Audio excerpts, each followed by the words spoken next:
was like, yeah.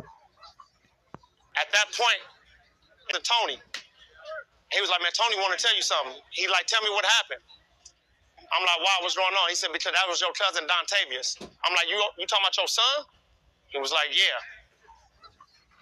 At that point, it felt like all the energy left me. I wake up every morning realizing that the crime I'm in jail for happened. I'll talk to y'all about a lot of stuff.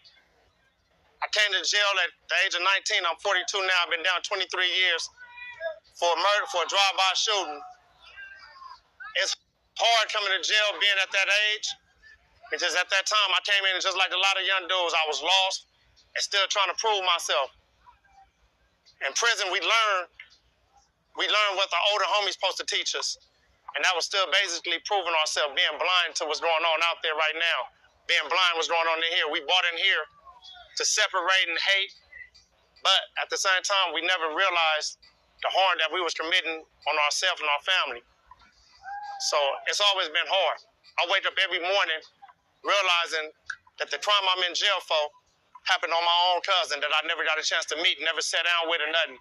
It's just when I found out what I'm in jail for the murder of Dontavius Marshall, kind of find out that he was my flesh and blood cousin.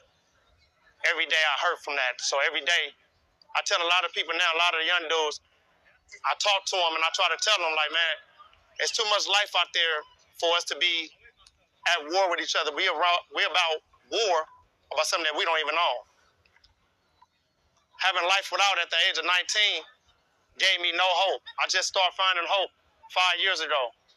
Everybody in prison knew me as Scrappy Blue.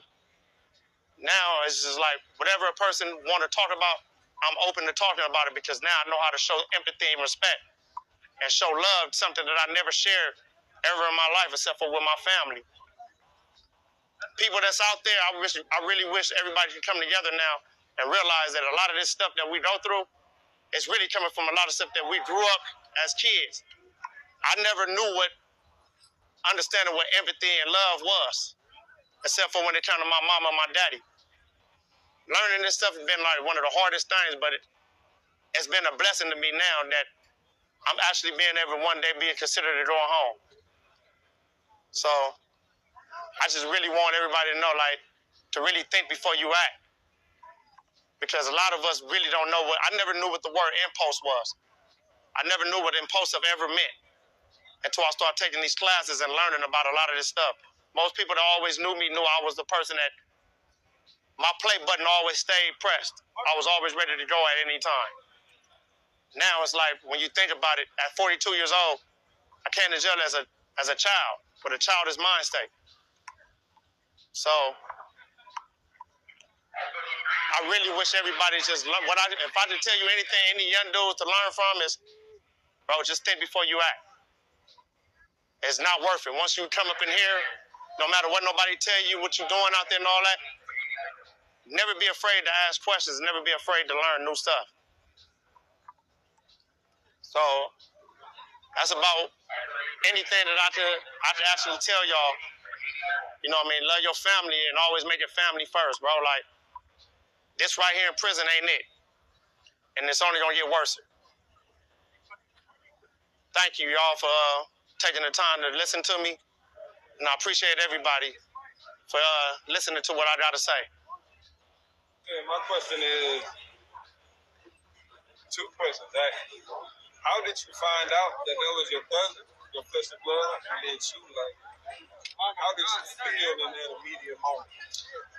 When I first found out, I was in the county jail, and I'm on the phone with my father, and he put me on the phone with my older cousin, Tony. He was like, man, Tony want to tell you something. So my cousin got on the phone with me. He like, cousin, he like, tell me what happened. At that time, at that young age, I'm like, man, I can't really talk like that, man. But when I asked him, I'm like, why, what's going on? He said, because that was your cousin, Dontavius. When I heard his name, I knew the name.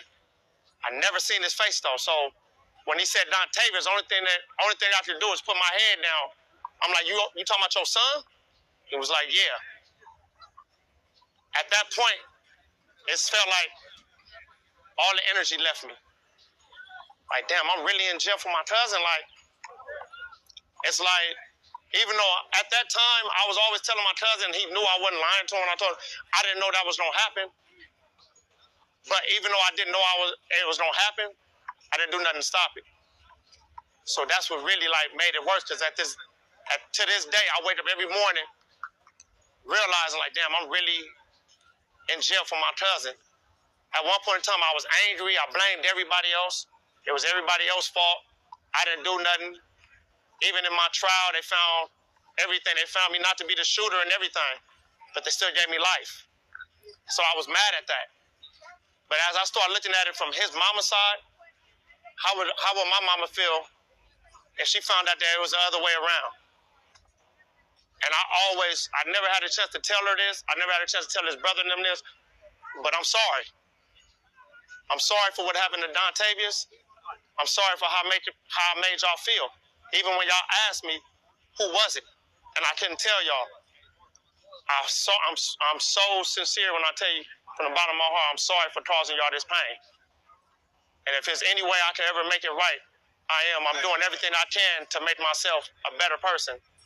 Since I've been in prison, I got my GED, I had college courses. I'm doing everything. I'm in a dog program. I'm giving back to the youth. I'm doing everything, but everything that I'm doing is to better myself. But this is in the name of my cousin Dontavius. Because I know I can never bring that back. I can never give his kids their father back. I can never give his mother or his sister their brother or son back. So all I can do is live life. These classes that I'm taking, if I could really go back and change anything, it'll be that day. It'll be that day where I can be able to tell people like, nah, I'm not finna even get in that car. A lot of stuff that we do come from, even though we might not admit it's peer pressure, but it's about us caring about what other people think about us. To this day now, I don't care about what nobody thinks about me. I chose now to walk away.